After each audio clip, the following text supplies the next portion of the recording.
Vamos a ir a la epístola a Tito.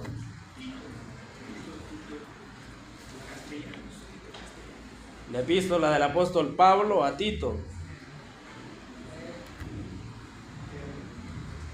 El miércoles pasado terminamos con la importancia de enseñar a cada uno de los grupos de la iglesia.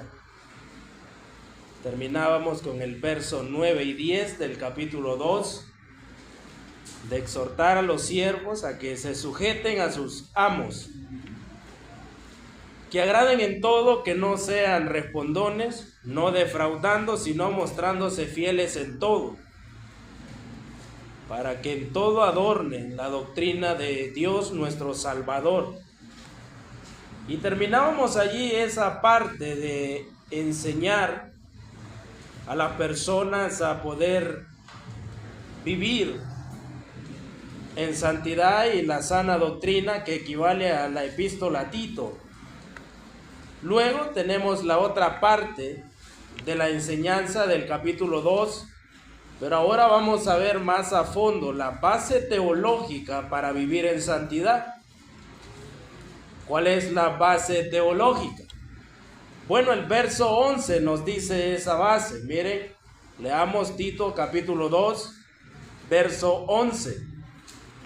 Dice su palabra: porque la gracia de Dios se ha manifestado para salvación a todos los hombres. Vamos a orar. Padre, te damos gracias, Señor, por permitirnos poder estar un día más en tu casa de oración. Señor, gracias a cada uno de mis hermanos y hermanas, Señor, que están presentes, que vienen a aprender, Señor, a escuchar tu palabra, Padre, porque es tuya, es tu voz, Señor, la que venimos a escuchar, la que venimos a poner en práctica y podemos atesorar en cada uno de nuestros corazones, Padre. Gracias por esta epístola, Señor, que nos ha ayudado a través de las semanas a poder aprender de lo que realmente tú quieres, Señor, que nosotros hagamos y mejoremos en cada una de nuestras áreas. Toda la honra y la gloria, Padre, sea para ti, Señor. En el nombre poderoso de Cristo lo pedimos. Amén. Noten, dice el verso 11, porque la gracia de Dios se ha manifestado para salvación a todos los hombres. La base teológica para vivir en santidad es la gracia de Dios, que en griego se pronunciaría como charis, que significa un favor inmerecido, un regalo de Dios gratuito, inmerecido. No es algo que el hombre merezca, no, sino que procede totalmente del amor de Dios. Aquí Pablo habla de la encarnación y obra de Cristo en este verso como la manifestación visible de esa gracia. Pablo dice: porque la gracia de Dios, porque el regalo de Él, porque su amor y misericordia se ha manifestado para salvación a todos los hombres. Se ha manifestado, ha aparecido como luz, se manifestó el Señor. Esta palabra se usaba en el hebreo y en el Antiguo Testamento para describir la salida del sol en los israelitas. Se ha manifestado el sol, o sea, ha aparecido la luz. Significa que la gracia estaba oculta, pero ahora se ha hecho visible y accesible en el Señor Jesucristo, desde que Él la prometió. Amén. Ahora dice para todos los hombres, esa salvación, esa gracia para todos los hombres. No significa que todos se van a salvar automáticamente, no significa que el universo es salvo, no, sino que la salvación está disponible para todos sin distinción. Pablo lo menciona: judíos, gentiles, ricos, pobres, griegos. Es para hombres, es para mujeres, para jóvenes y jovencitas. Nadie queda excluido de la invitación de la salvación. Ahora la pregunta ¿es salvo usted? Y podemos recalcar lo que decía Pablo: exhorta a los siervos Pero para exhortar a un siervo, primero usted tiene que formar parte del grupo establecido como siervos, donde la gracia se ha manifestado en su vida y usted es salvo por medio de la base teológica del Señor Jesucristo. ¿Cuál es la base teológica para vivir en santidad? Ser salvo por medio de la gracia. ¿Por qué? Porque alguien que no es salvo no puede vivir en santidad. Pero alguien que ya ha sido salvo puede vivir en santidad. Dice el apóstol Pablo en el verso 12, enseñándonos que renunciando a la impiedad y a los deseos mundanos, vivamos en este siglo sobria, justa y piadosamente. Noten eso, enseñándonos. Viene de esa palabra que significa instruir, educar como a un hijo. Lo que Tito está haciendo es que está instruyendo no solo a los miembros de la iglesia de Creta, sino a las personas que estaban escuchando ahí, personas contumaces, personas rebeldes que estaban escuchando el evangelio poderoso del Señor. Él dice, enseñándonos que, renunciando a la impiedad, o sea, vivir como si Dios no existiera. Hay personas que hoy en día viven como si Dios no existe, amén. Ese tipo de personas merecen escuchar la sana doctrina. ¿Por qué? Porque la persona que vive como que Cristo no existiera, entonces todavía no le han predicado de que Cristo existe y de que Cristo es amor y de que Cristo es misericordioso, pero que Cristo también es justo. Y Él trae un justo juicio para aquellos que no viven a la voluntad de Él. La gracia nos capacita a decir no a todo lo que deshonra a Dios. Miren esa palabra poderosa, del cual desde el Antiguo Testamento hasta el Nuevo Testamento, la enseñanza que fue para los antiguos, ahora es enseñanza para cada uno de nosotros. La misma gracia de Dios, charis, en griego, nos enseña a decir no a todo lo que deshonra a Dios. A todo lo que puede deshonrar a Dios, la gracia, el Espíritu Santo que mora en usted, dirá no. Yo quiero servir al Señor. Luego Pablo dice, vivamos en este siglo sobria, justa y piadosamente.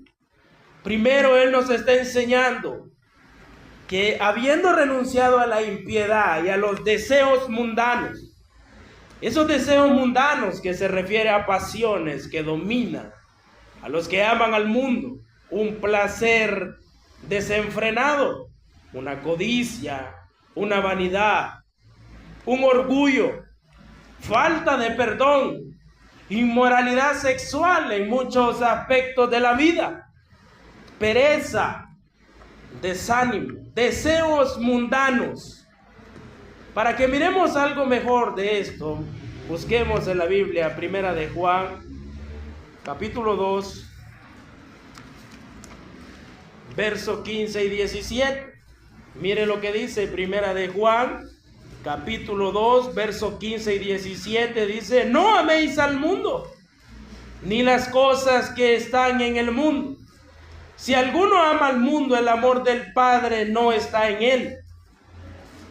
Porque todo lo que hay en el mundo, los deseos de la carne, los deseos de los ojos y la vanagloria de la vida, no proviene del Padre, sino del mundo. Y el mundo pasa y sus deseos, pero el que hace la voluntad de Dios permanece para siempre.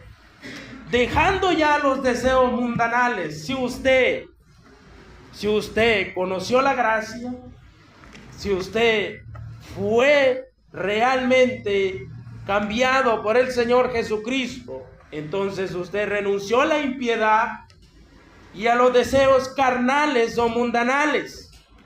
Esos deseos que no vienen del Padre, dice la palabra del Señor, sino que vienen del mundo. ¿Y quién es el dueño del mundo hoy en día? ¿Quién es el padre de la mentira? Es Satanás. Amén. Aunque el Señor creó todo, aunque el Señor creó el universo entero, Dios le entregó la parte del mundo a Satanás. Recuerden, en la tentación, Satanás ofreció a Cristo, ¿qué cosa, hermano? Todos los imperios, reinos, todo eso ofreció Satanás. ¿Por qué? Porque todo eso, todo lo que está aquí pasajero, hermano, material, todo eso es de Satanás. Y todas las personas cristianas, todas las personas que esperan al Señor, esas personas, hermanas, pertenecen al Señor Jesucristo. Deseos mundanos, vivamos en este siglo, dice Pablo, sobria primeramente, justa y piadosamente. Este siglo significa la época presente, un mundo donde está totalmente caído y hostil a Dios, un mundo donde no tienen temor del Señor, no respetan a Dios. Pablo dice, aunque estamos en él, debemos de vivir de una manera diferente. Aunque usted viva en el mundo, usted no es del mundo, y por eso usted debe de comportarse, en primer lugar, sobrio, con dominio propio. Debe de comportarse justo, con rectitud, un creyente íntegro y piadosamente, que usted tiene devoción y reverencia a Dios. Así debe de comportarse el creyente. La gracia de Dios, hermanos, quiero que entendamos esto. Lo que Tito realmente está enseñando a los líderes de Creta es que la gracia de Dios no solo es perdón. La gracia de Dios es para vivir en santidad en la época de Creta y en la época de aquí. Esa es la base teológica. La base de que el Señor nos quiere enseñar es que nos forma en un estilo de vida equilibrado, en un estilo de vida donde usted es un esclavo del Señor, amén. Usted pertenece a Dios. Usted realmente será acepto ante los ojos del Señor de una manera, hermanos, muy hermosa. Y no como lo anterior que vimos, que aunque ellos profesaban, con sus acciones negaban al Señor. Esas personas en Creta no eran aprobadas por Dios, pero Tito quiere que en este siglo y en el siglo anteriormente, y si es posible, si no estamos, si hay otro siglo, hermano, la palabra del Señor va a permanecer, y esa palabra de vivir sobria, justa y confiadamente y piadosamente estará por siempre. Todo hermano que enseña la sana doctrina debe de enseñar que la gracia de Dios no solo es perdón, sino algo práctico para vivir en santidad cada día. Eso nos enseña el Señor. Miremos el verso 13. Dice Tito capítulo 2, verso 13: aguardando la esperanza bienaventurada y la manifestación gloriosa de nuestro gran Dios y Salvador Jesucristo. Miremos el contexto.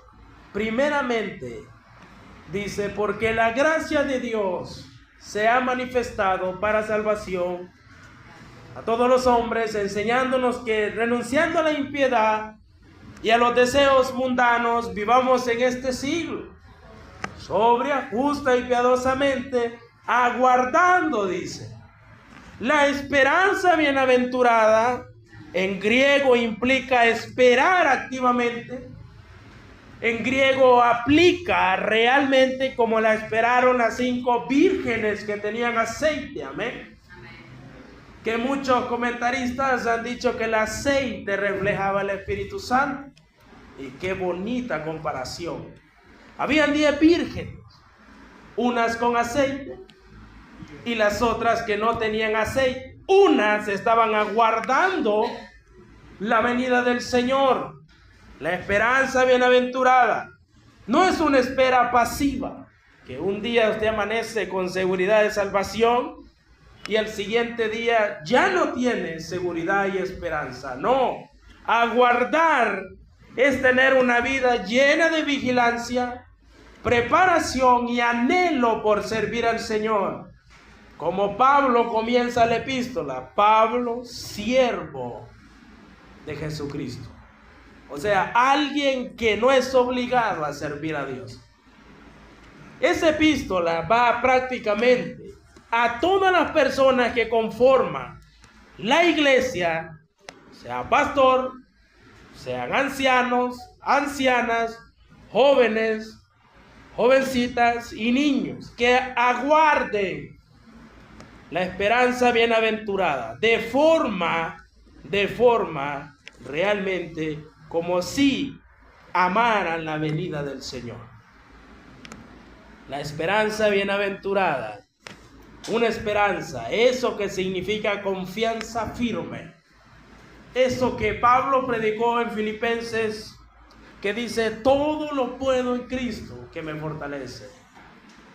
Y siguen las personas hablando, todo lo puedo en Cristo que me fortalece.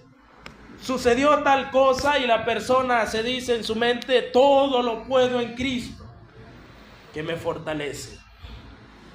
La esperanza bienaventurada, bienaventurado, extremadamente feliz, o 3 veces feliz, a una persona feliz, dichosa, una persona bendita. No es una ilusión, hermanos, no es un sueño, no es una historia o una fábula, no, es la certeza que llena el gozo y el consuelo al creyente en su corazón. ¿Por qué? Porque es una esperanza, y esa esperanza, hermanos, se refiere al regreso de Cristo. Esa esperanza que Creta necesitaba escuchar es aguardando la esperanza bienaventurada y la manifestación gloriosa de nuestro gran Dios y Salvador Jesucristo. Esa esperanza bienaventurada que Pablo menciona en Primera de Tesalonicenses, capítulo 4, verso 16 y 17. Dice, porque el Señor mismo con voz de mando, con voz de arcángel y con trompeta de Dios descenderá del cielo, y los muertos en Cristo resucitarán primero. Luego nosotros, los que vivimos, los que hayamos quedado, seremos arrebatados juntamente con ellos en las nubes para recibir al Señor en el aire. Y así estaremos siempre con el Señor. Por tanto, alentaos los unos a los otros con estas palabras. ¿Cuáles palabras? Esperar en el Señor, aguardando la esperanza. Pablo dice a Tito, menciona esto, predica esto a los cretenses, que aguarden la esperanza, que esperen al Señor con amor, con paciencia. Y la manifestación, dice, una aparición, hermanos, repentina, algo inminente, que no se sabe, ni aun los ángeles saben el día de su venida, pero que será una aparición real, que será algo seguro. Eso contrasta a lo que dice el verso 11. Allí la gracia se manifestó, pero luego se va a manifestar la gloriosa venida de nuestro Señor. Eso será realmente maravilloso para todas las personas que creen en su nombre. Amén. Mire esa frase, nuestro gran Dios y Salvador Jesucristo. El texto griego une a Dios y al Salvador en una misma persona. Se refiere claramente a Jesucristo como Dios verdadero y Dios Salvador. Este verso es una afirmación directa de la divinidad de Cristo. Ese verso es algo práctico para que cada uno de los creyentes aguarde la venida del Señor. Miren, podemos en primer lugar vivir. La gracia nos va a enseñar en primer lugar a vivir esperando a Cristo. Hay dos maneras de vivir. La primera manera de vivir es esperando a Cristo, honrándole, sirviéndole, amándole, haciendo lo que Él quiere. La otra es vivir como si Cristo no va a venir.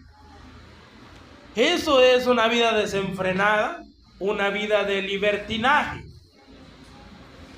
La gracia nos enseña a vivir en santidad mientras aguardamos la venida del Señor. No es una evasión del mundo, sino que el creyente tiene que vivir con los ojos puestos, hermanos, en la eternidad. Número 2, la esperanza es segura, amén. La venida de Cristo no es incierta, es bienaventurada. Va a ser feliz ese día, hermano. Ese día va a ser muy gozoso porque trae consuelo y gozo, hermano. Ese día ya se va a manifestar. Número 3, de la humildad a la gloria. Jesús ya se manifestó en humildad. Él nació en Belén. Él murió en una cruz y fue obediente hasta la muerte. Se manifestó en humildad, pero luego en este verso nos da una clara referencia de que Él se va a manifestar en gloria y majestad como un rey, porque Él lo merece. Luego el Señor nos brinda a que confiemos en esa esperanza. ¿Por qué? Porque no es una promesa de un hombre cualquiera, sino del mismo Dios hecho carne, sino del mismo Señor que se nos habló, del cual no miente. Miremos el verso 14 de ahí de Tito. Tito capítulo 2, verso 14 dice: quien se dio a sí mismo por nosotros para redimirnos de toda iniquidad y purificar para sí un pueblo propio, celoso de buenas obras. Miren, hermanos, Cristo no entregó algo, sino su propia vida. Escuchen eso, eso es lo que las personas no entienden muchas veces. Eso es lo más triste, que toman el sacrificio del Señor como cualquier cosa. Dios no entregó un simple animal, no. Él entregó su propia vida. Y por medio de eso, refleja que Él nos compró. Ese fue un sacrificio voluntario, no fue obligado por la humanidad, sino por amor.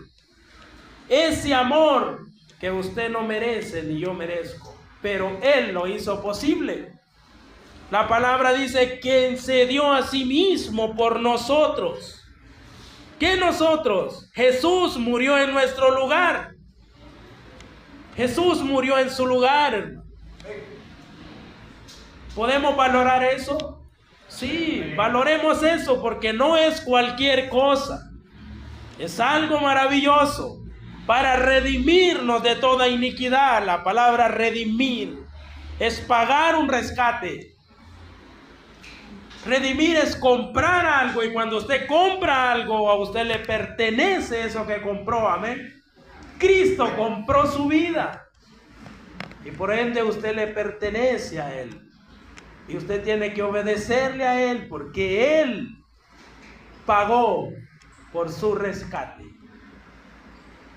Ahora usted está en el Señor, ahora usted es librado de la culpa. Y no solo eso, hermanos, usted es librado del poder del pecado condenador. Ahora usted puede cometer pecado, pero el pecado no le puede condenar, porque Cristo pagó su vida, su rescate, y automáticamente Él se pone como su abogado. Por eso el creyente cuando peca, porque hay creyentes que pecan, y no hablo de un creyente que peca deliberadamente, porque ese no es creyente. Aquel que peca deliberadamente solo tiene el título de creyente, pero no es creyente. El creyente que peca, en su vida hay tristeza. El Espíritu Santo se contrista.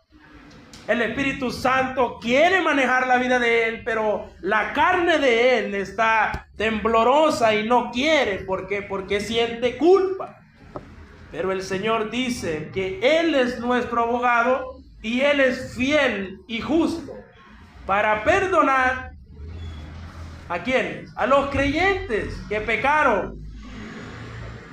¿Por qué? Porque Él es dueño de cada uno de nosotros, hermano.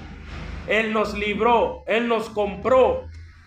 Ahora ya no somos esclavos del pecado, sino que esclavos de Cristo. Amén. ¿Y sabe qué es lo más importante? Que el precio que pagó no fueron 20 ni 30 monedas de plata. Fue precio de sangre. Fue precio de sangre. Y eso tiene que sellar su vida. Si no entiende el precio de sangre, lo vamos a ver otro día para que entendamos mejor el tipo de sacrificio del Señor en la cruz. Él nos redimió de toda iniquidad, dice su palabra. Miremos qué nos dice Primera de Pedro, capítulo 1, que alguien lea el verso 18 y 19.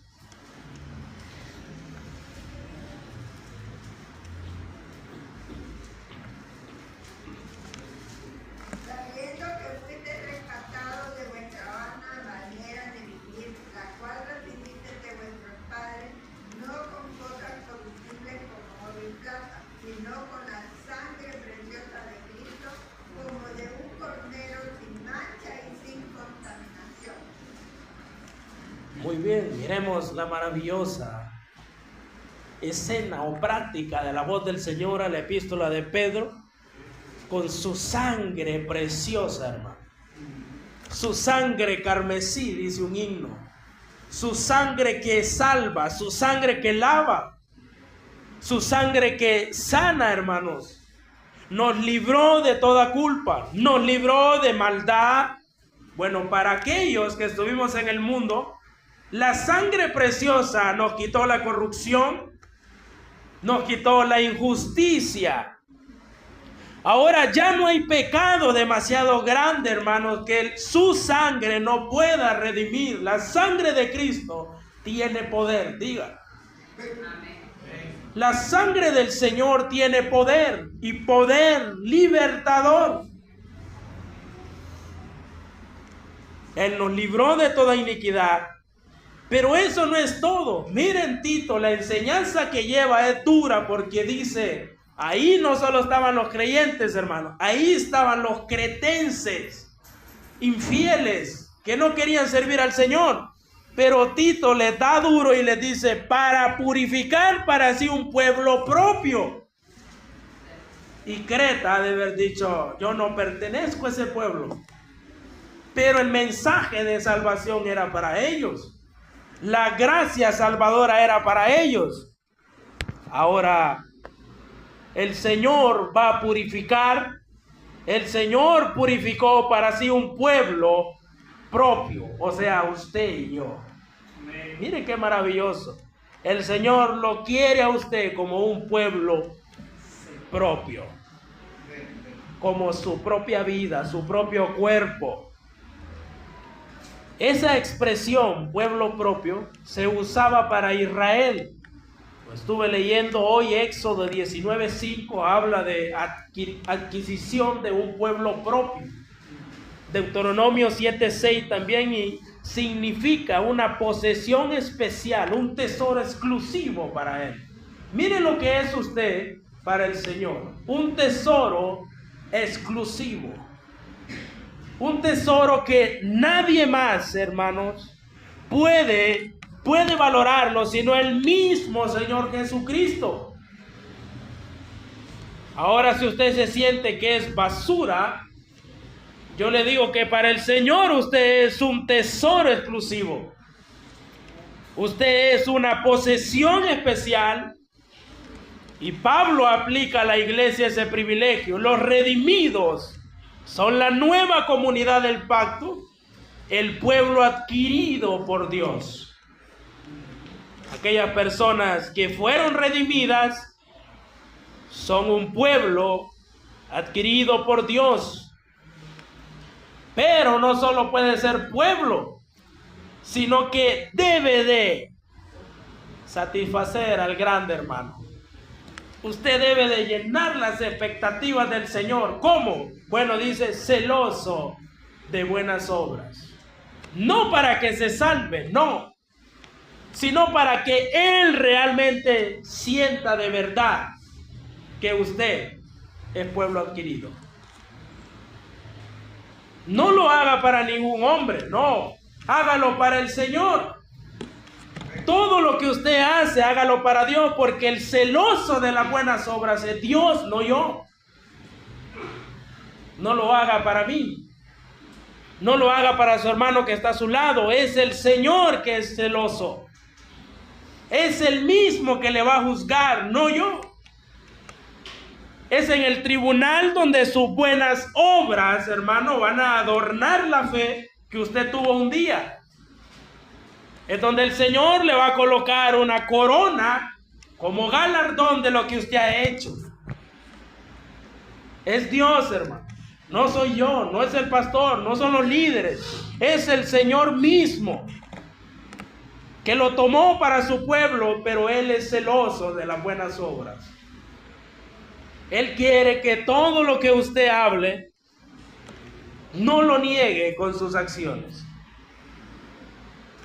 No basta con ser salvos, hermano. Quitémonos esa idea de la cabeza. No basta ser salvos.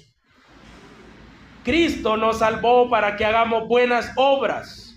Él es celoso, apasionado, ferviente. El creyente no hace obras por obligación, hermano. El creyente que es de Dios, que ama a Dios, hará las buenas obras por dos simples cosas: por gratitud y por amor. No obligado.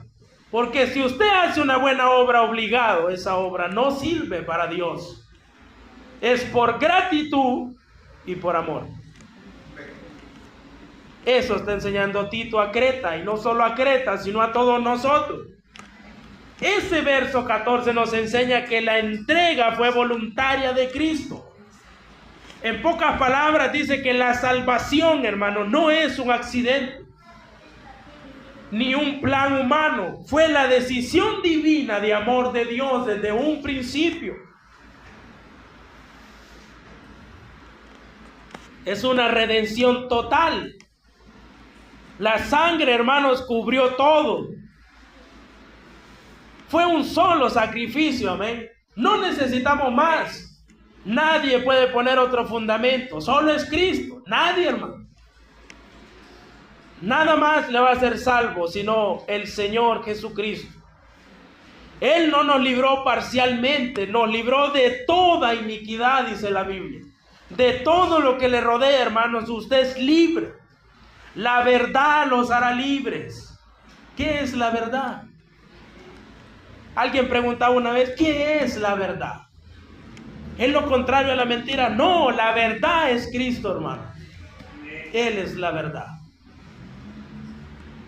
Como creyentes tenemos la recompensa de la identidad como pueblo de Dios. Somos una propiedad exclusiva de Dios. ¿Cuál es el propósito de la salvación?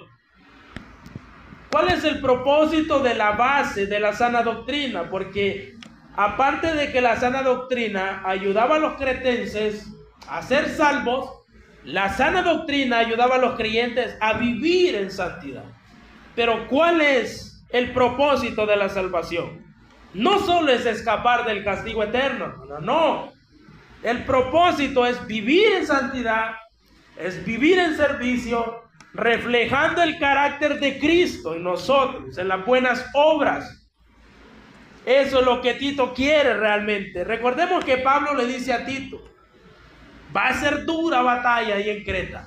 Te van a odiar, van a hablar mal de ti, pero tú haz buenas obras con ejemplo. ¿Para qué? Para reflejar que él, hermano, sí practicaba la buena enseñanza y sana doctrina. Verso 15, hermano, y ahí vamos a terminar en el verso 15. Dice su palabra de Tito 2, esto habla, dice, y exhorta y reprende con toda autoridad, nadie te menosprecie. Esto habla. Pablo le dice a Tito que debe enseñar constantemente estas verdades. ¿Cuál? La gracia, la salvación, la vida santa, la esperanza en Cristo y el llamado a las buenas obras. Miren qué difícil es para Tito. Tiene que hablar de la gracia, la salvación, la vida santa, la esperanza en Cristo y el llamado a las buenas obras. No eran sugerencias. Eran fundamentos de la fe cristiana en ese entonces. Y era algo duro, hermano. Eran fundamentos. Exhorta, ya vimos eso. Significa animar con amor, consolar, motivar. El predicador no solo informa, sino que impulsa la acción y alienta a obedecer conforme a la palabra del Señor. Tito está hablando, Tito está exhortando. Tito está reprendiendo con toda autoridad a esas iglesias que estaban en la isla de Creta. Él estaba corrigiendo, él estaba confrontando el error con firmeza. Él estaba enseñando, no solo consolación, no, él estaba enseñando que la disciplina es necesaria también. Recordemos que le hacían a los contumaces en el antiguo, amén. Mataban, hermano, a los rebeldes. Y Tito quiere enseñar que hay que reprender. ¿Por qué? Porque ahora no se le va a matar, ni la iglesia le va a hacer nada, pero su misma rebeldía lo llevará a la muerte. Ya no es necesario que lo maten los hermanos, no. El mismo sentir de rebeldía hará que lo maten afuera, donde Satanás quiere que usted esté. Luego, por último, le dice Pablo, nadie te menosprecie. ¿Sabe por qué? Lo menospreciaban, lo odiaban. ¿Por qué? Por predicar la verdad, por predicar la sana doctrina. A él no lo quería. Significa exageradamente que nadie desprecie el ministerio de Tito. ¿Por qué? Porque Tito era un simple joven y corría el riesgo de ser subestimado y llegar un anciano y decirle, tú como joven puedes darme un consejo a mí. Por eso Pablo le dice, nadie te menosprecie. ¿Por qué? Porque tú estás con el Señor. Tú enseñas lo que el Señor te dice. Pablo lo animaba a ejercer su ministerio con firmeza, de modo que los demás iban a llegar de una u otra manera a respetar la autoridad del mensaje de ese joven. No por la persona, sino por el contenido que anunciaba y predicaba. ¿Cuál era? El evangelio de la gracia. Ese era. Como conclusión a lo que vimos hoy, el ministerio debe enseñar todo el consejo de Dios. No puede seleccionar solo lo agradable, no. El mensaje o la predicación no solo debe de seleccionar amor, no. Debe de seleccionar salvación en primer lugar. ¿Por qué? Porque entre medio de los hermanos puede haber uno que no es salvo. Y por eso es necesario predicar de salvación. 2. El mensaje debe de llevar santidad o hablar de santidad. 3. Hay unos hermanos que están desesperados, que no saben qué hacer, entonces el mensaje debe de llevar esperanza. No esperanza para las deudas, no, esperanza de la venida del Señor. Y eso le va a consolar su vida. Y por último, el ministro debe de enseñar corrección. ¿Cómo debe de enseñar corrección? Dando el ejemplo, como Tito. La autoridad, hermanos, viene de la palabra del Señor, no del predicador. ¿Estamos? La autoridad de la cual se predica en las iglesias viene de la Biblia, no el predicador. El siervo de Dios debe de hablar con convicción porque está transmitiendo el mensaje del Señor Jesucristo. Tiene que haber un equilibrio en el ministerio. Debe de hablar y enseñar la verdad, debe de exhortar, motivar con amor y debe de reprender, debe de corregir con firmeza.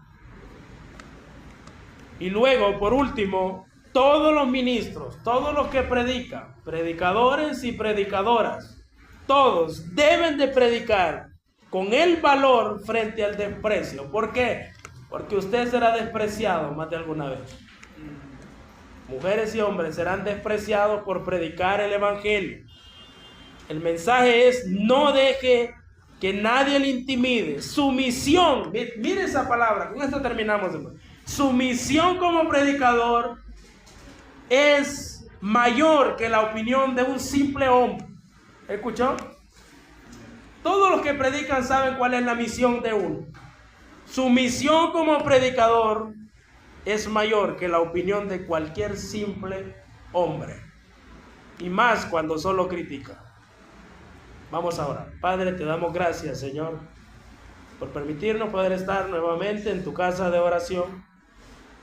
Gracias por tu palabra, Señor, por mostrarnos en este capítulo 2 la enseñanza de la sana doctrina, como Tito enseñó a cada uno de los grupos y cómo esa enseñanza puede enseñarnos a nosotros, Señor, a poder vivir de la mejor manera, a poder presentarnos ante ti, Señor, como obreros aprobados. Gracias porque también nos habló de la gracia, de la esperanza de tu gloriosa venida, Señor. Gracias, Padre, porque muchas veces ignoramos eso. Pero tú nos recuerdas cada día de que debemos estar alertas, Señor. Esperándote, Señor, con amor, con paciencia, con gozo, Padre. Gracias porque a través de los años, Señor, y en el futuro se seguirá predicando eso, Padre. Gracias porque un día tú manifestaste, Señor, tu gracia inmerecida en mi vida, Padre. Y en la vida de cada uno de mis hermanos, que ellos son conscientes de que no merecen esa gracia, de que no merecen esa salvación, Señor, pero tienen muy buenas obras, por amor y por gratitud, Señor. Gracias, bendígalos enormemente cada uno de los hermanos y hermanas que practican el evangelio a diario, Señor. Gracias por tu palabra, por este día, por cada himno, todo lo demás, Señor. En tus manos de amor lo dejamos. En el nombre de Cristo lo pedimos. Amén.